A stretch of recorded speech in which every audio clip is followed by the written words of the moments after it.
Bismillahirrahmanirrahim. Assalamualaikum warahmatullahi wabarakatuh. Saya Hairunisa dari kelas 12 IPS 3 akan menjelaskan bab 2 tentang teks cerita sejarah.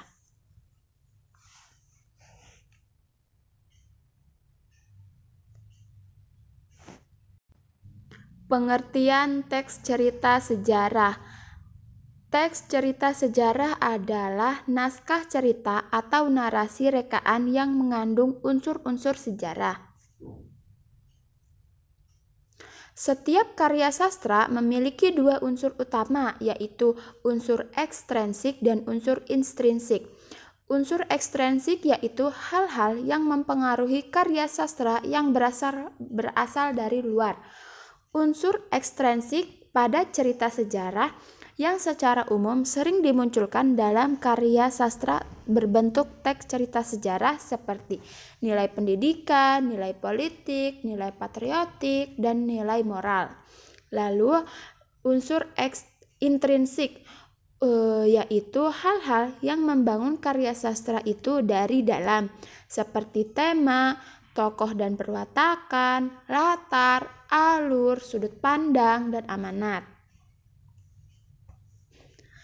Lalu jenis-jenis teks cerita sejarah terbagi menjadi dua, ada berdasarkan fakta sejarah dan ada berdasarkan sejarah fiksi.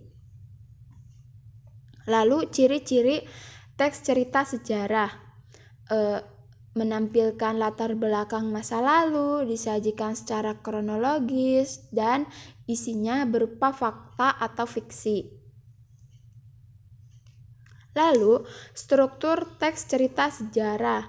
Yang pertama ada orientasi atau tesis atau masalah. Yang kedua, pengungkapan peristiwa. Yang ketiga, menuju konflik. Yang keempat, komplikasi. Yang kelima, penyelesaian atau resolusi. Dan yang terakhir, koda. Koda ini boleh ada, boleh juga nggak ada. Fungsi teks cerita sejarah. Rekreatif, inspiratif, instruktif, dan edukatif. Lalu nilai-nilai dalam teks cerita sejarah.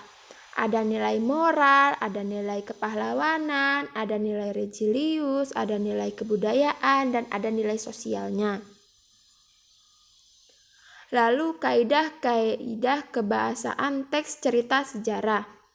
Menggunakan kata pronomina, menggunakan kalimat simpleks, menggunakan kalimat kompleks, menggunakan konjungsi temporal, menggunakan nomina, menggunakan nominalisasi, kalimat bermakna lampau, dan kalimat langsung. Ya, cukup sekian, terima kasih. Kurang lebihnya mohon maaf. Wassalamualaikum warahmatullahi wabarakatuh.